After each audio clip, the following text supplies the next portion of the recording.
Greetings and salutations, everybody. My name is Andrew Kirchhoff, and welcome to my YouTube channel.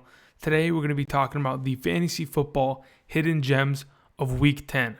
So, for those of you who aren't familiar, for Week 10 of the fantasy football season, I scoured the earth in search of these powerful hidden gems to complete my already deadly fantasy lineups.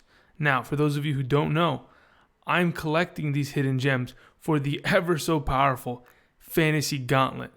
Now, with this Fantasy Gauntlet, I collect the 6 hidden gems, and I rain down fantasy points on my opponents on a weekly basis. So what I'm here to do is share with you guys where I found these hidden gems, these sleepers, so that I can help you guys complete your fantasy lineups for those of you struggling with bye weeks, injuries, or inconsistent players. Now, before we begin, I just want to go ahead, thank you guys again for getting me to 4,000 subscribers.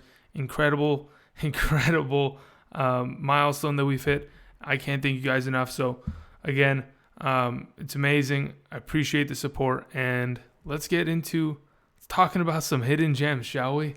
Hey everybody, how's it going? Hope you guys are doing well. TGIF. Hope everybody's had a good week so far. Hope your weekend's even better. Hope you guys win your fantasy weeks. Try to get into those playoffs. That's all we want, right? We want a fighting chance. We want a fighter chance. We want to try to get into those playoffs. That's why these next couple weeks, they're that much more important as we progress. But anyway, let's talk about the hidden gems for this week. For the first hidden gem, I traveled to Detroit in order to collect the Power Stone in the form of Theo Riddick. Now, we haven't talked about Theo Riddick to much extent for a while because Theo Riddick, as of the last 3 weeks, has been injured, and he just came back this past week. Now, here's a specific thing about Theo Riddick. We know Kerryon Johnson is the starting running back of the Detroit Lions, and we know prior to Theo Riddick's injury, he was used mainly as the third down receiving back. We know Amir Abdullah has been cut. I think he got signed with another team, if I'm not mistaken, earlier today. And LeGarrette Blount pretty much picks up the goal line duty. So why do I think Theo Riddick has a potential of having some fantasy value this week? Well, it's because of the fact that Golden Tate was traded this past week to the Philadelphia Eagles. Now, you may be thinking, oh, doesn't that bring some value to Kenny Galladay, Marvin Jones? They get a little bit more opportunity. Yes, and technically they do. But Theo Riddick is being used as of this past week as that slot receiver / receiving back that they're missing as of right now. You know, Golden Tate is a guy that accounted for 90 receptions, 900 receiving yards, a handful of touchdowns every single season in Detroit. And just trading away a guy like that doesn't just automatically give these other guys opportunity that they're going to act upon. So Theo Riddick this past week was used primarily as a guy that was just moved around the formation. He was used as a wide receiver out wide, brought him into the slot, used him out in the backfield. And to be honest, his snap percentages were quite surprising to me. Theo Riddick this past week played 56% of offensive snaps, which was surprising to me because on the flip side, Kerryon Johnson, the starting running back of the Detroit Lions, also only played 56% of the snaps. So not only are they both being played on the field at the same time, but Theo Riddick, as of right now, to be honest, when it becomes a passing down situation, he's going to be that third down back. He's going to take the work away from Kerryon Johnson. And even when Kerryon Johnson is on the field, Theo Riddick is going to play in the first and second downs here or there, depending on down and distance, as that kind of a slot receiver that they can move around the formation. So what did he do this past week that kind of gave me a little bit of excitement for Theo Riddick this week? Well, it was, besides the snap count, it was the fact that he had 8 targets and 7 receptions. Now, for those of you who play in a full-point PPR, you'll know 7 receptions, boom, that's 7 whole points. He only had 36 receiving yards, which is okay. I mean, when you're catching the ball out of the backfield, there are often going to be negative plays and, short yardage, dump-off passes. They're not going to get you many yards. So 7 receptions, 36 yards this past week wasn't an amazing performance, but the fact that you're able to haul in 7 receptions and acquire 8 targets after being out for the 4 weeks prior to this game, it's a little surprising to me, and it's kind of honestly exciting me when it comes to playing a flex position if I'm in a deeper league and I'm struggling. I think Theo Riddick, coming into this week, week 10 of the fantasy football season, he has a very good opportunity, especially with the fact that they play against the Chicago Bears. Now, as I've mentioned before this week, I'm a little hesitant on the matchup. I'm scared for Matthew Stafford because this offensive line the week prior gave up a bunch of sacks, and with Khalil Mack and this Bears defense coming after him, he's going to struggle a little bit. On top of that, Kerryon Johnson's going to struggle because the Bears have given it the least amount of fantasy points to the running back position thus far this season. They clamp up, and they're honestly pretty stout when it comes to the running back position and stopping anything up the middle. So where does that leave the Detroit Lions offense? Well, that leaves them with throwing the ball quickly in order to keep Matthew Stafford safe and finding a back out of the backfield or the slot receiver. And as of right now, I think that's Theo Riddick's job. He's going to be the back out of the backfield on majority of the passing situations, and he's going to be used spread out within this offense and running, shorter routes that will help Matthew Stafford get the ball out of his hands and get this offense moving in order to keep themselves competitive. I like Theo Riddick a lot this week. Oh, here it is, ladies and gentlemen, the Fantasy Gauntlet. And I absolutely believe he's going to be a fantastic piece. For those of you who are struggling to find a flex for this week, in a PPR, this is a great option.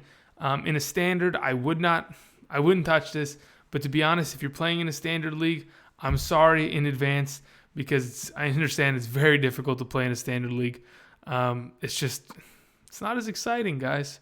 Can't score as many points. All right, anyway, let's go ahead and move on to the next hidden gem that I want to talk about this week. For this week, I traveled to Cleveland in order to acquire the Space Stone.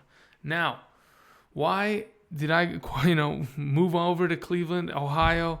I don't know how the weather's over there, but over here in California, it's fire season. Half of California is burning to the ground, while the other half is enjoying life. But anyway, let's talk about Baker Mayfield as the Space Stone this coming week. Now, here's my thing. I've talked about Baker a little bit this coming week or this week so far. To a little bit of extent, I talked about him in my quarterbacks video. I talked about him in the waiver wire targets video earlier this week.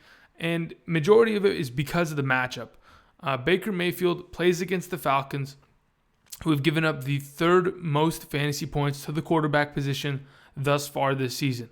On top of that, Baker Mayfield and the Cleveland Browns, they play at home this coming week, which is always an advantage. When you don't have to travel, you don't have to get on that plane and go get into a different time zone, anything of that sort. It's a pretty good thing for your quarterback and your team. Now, this coming week, Baker Mayfield is coming off of 3 consecutive performances of 2 passing touchdowns each game. And honestly, because of the fact that they play against the Falcons, of what we've seen from the Falcons, and you guys heard me talk about my quarterback start of the week, Matt Ryan, we know that offense is going to score. They're very potent, and they're going to be able to move the ball, and they're going to score on any defense. So in order for the Cleveland Browns to stay competitive themselves, they're going to have to pass the ball, and Baker Mayfield's comfortable in doing that. Thus far this season, Baker Mayfield has thrown 40 passing attempts or more in 4 games, 35 or more in 6 games. So he's not afraid to throw the ball. This offense is not afraid to give him the reins in order to throw the ball. He's just got to be able to complete passes downfield to Jarvis Landry in order to get them going. And I don't think that's going to be something difficult for Baker Mayfield, considering this defense is pretty beat up. If Baker Mayfield is able to get the running game going with Nick Chubb and then start to utilize Duke Johnson in the passing game, David Njoku, Jarvis Landry, and perhaps Antonio Callaway over the top of the defense, they can, surprise some people this week. I understand the Falcons are a great team, but if Baker Mayfield can string together some good offensive drives, the defense can clamp down, they can stay competitive just like they did this past week against the Kansas City Chiefs, but which by all means is one of the best AFC teams in the league as of right now, and the best offense in the league. So if they can stay competitive, stay close, Baker Mayfield can get this team where they exactly want to be. As of right now, I think the Cleveland Browns have a pretty good opportunity, and I like Baker this week. He is my Space Stone. And for those of you who are looking for a streaming quarterback and a guy that can go ahead and pick up where your bye week quarterbacks such as Kirk Cousins or Deshaun Watson has left off, I like Baker Mayfield in that kind of a role. Streaming quarterback sleeper that you can pick up, plug and play, and have a pretty successful week. So therefore, that is Baker Mayfield. Do what you must. All right, we're going to move on to the next stone, which for many of you who know, it's the reality stone. And I traveled to Los Angeles in order to, I guess, absorb and understand the reality of the situation. The reality of the situation for the Los Angeles Chargers and for Austin Ekeler is that they play against the Oakland Raiders. Now, I just mentioned a little bit before, when you don't have to travel to different time zones, play, early Sunday morning games, it feels good. So staying in California, the Los Angeles Chargers will be playing against the Oakland Raiders. And what are they going to be doing against the Oakland Raiders? Well, I think they're going to pick up where Nick Mullins left off this past week. And they're going to be putting up a lot of points on the Oakland Raiders, a team that's by all means not looking great as of late, And here's the thing. We know that the Chargers, they're one of the most potent offenses in the National Football League as of right now. At least in the AFC, I could, make the argument that they're the fourth best team, The Patriots are up there, the Chiefs are up there. Pittsburgh's performance last night is pretty convincing.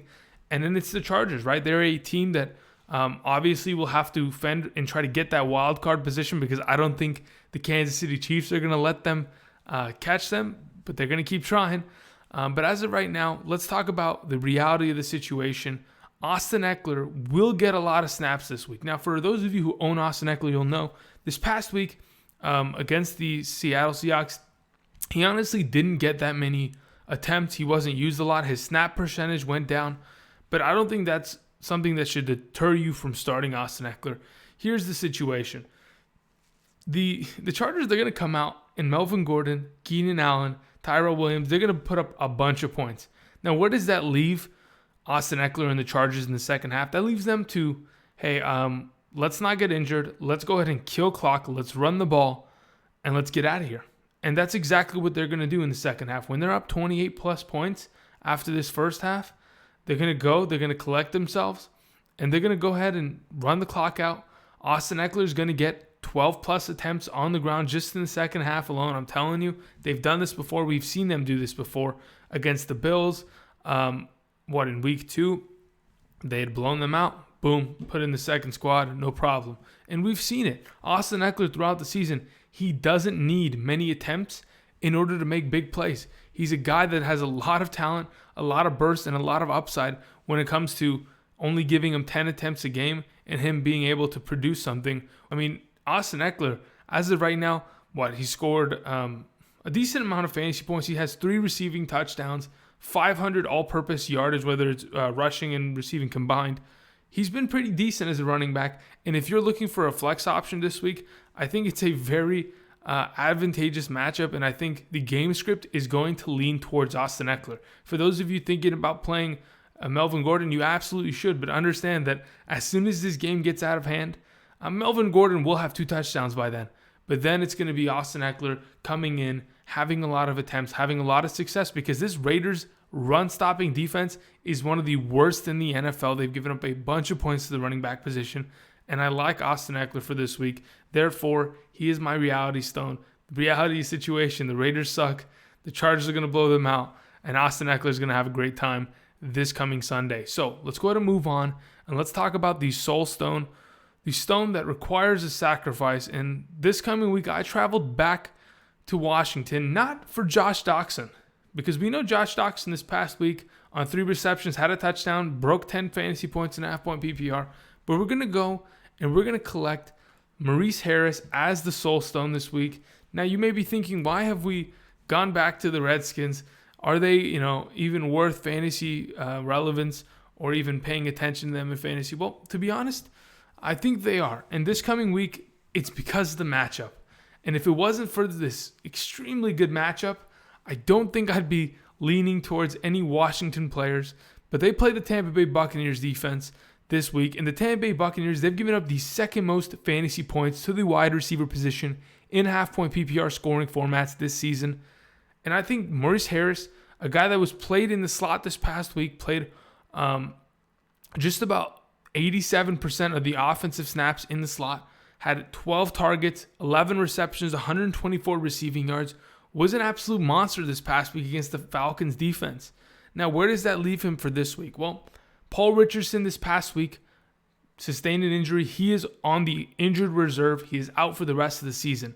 Chris Thompson, for the third consecutive week, is also out.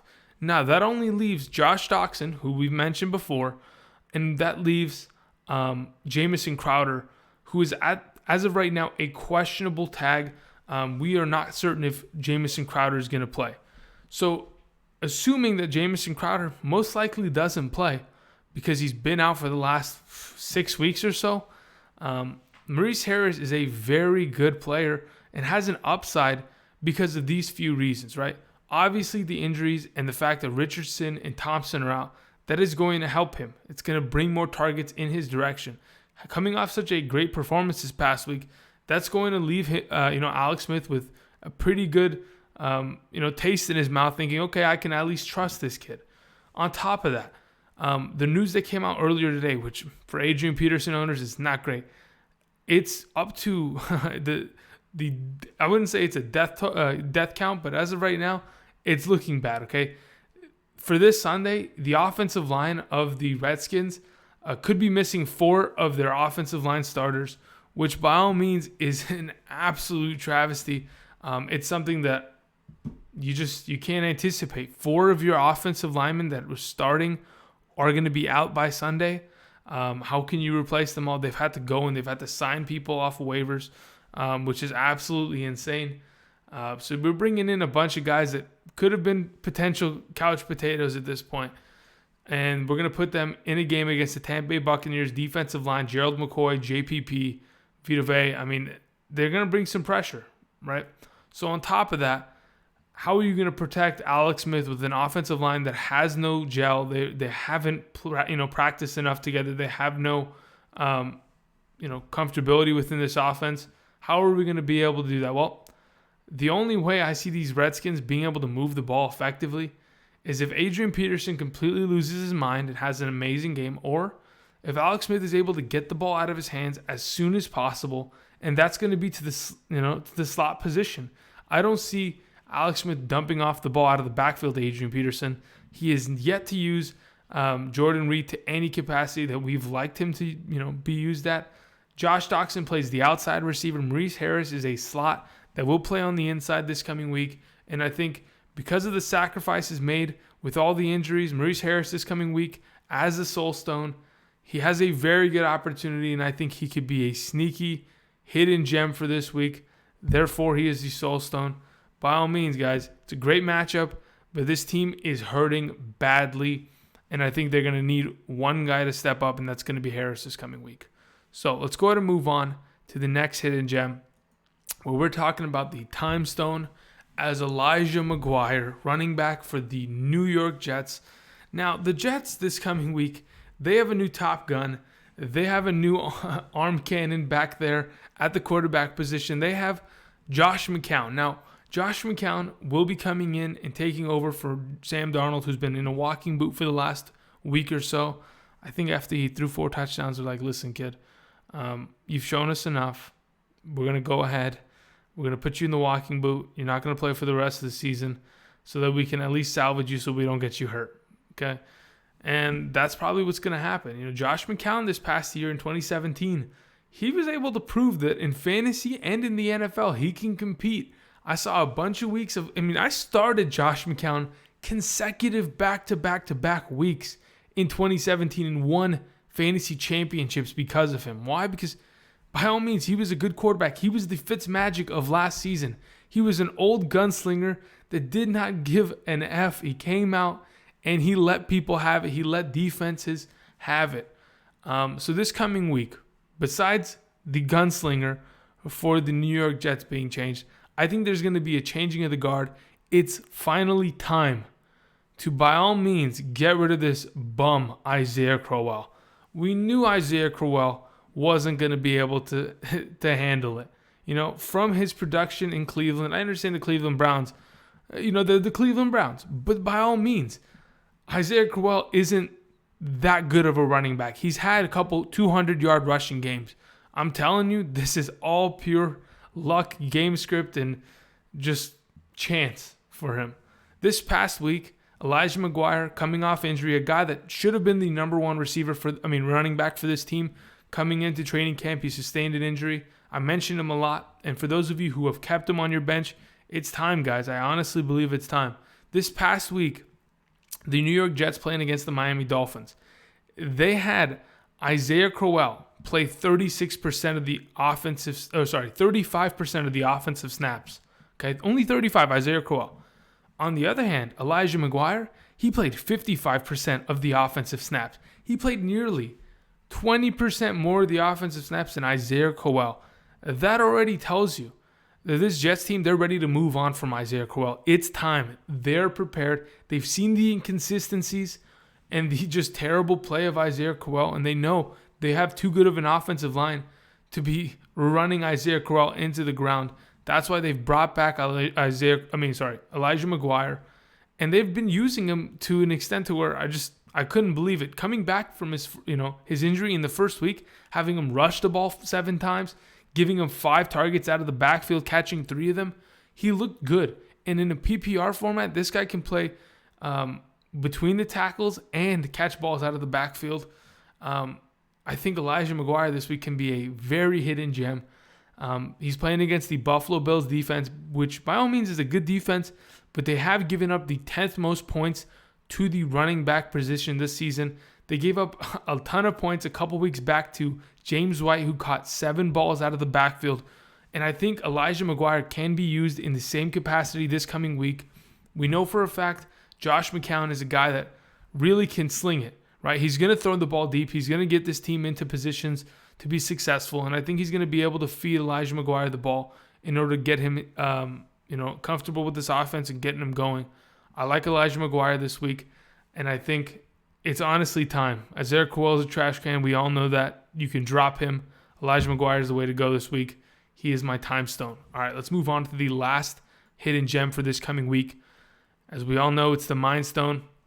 This week, cursed with knowledge, I am going with Ben Watson as the Mind Stone, playing against the Cincinnati Bengals, who have given up the 3rd most fantasy points to the tight end position thus far this season.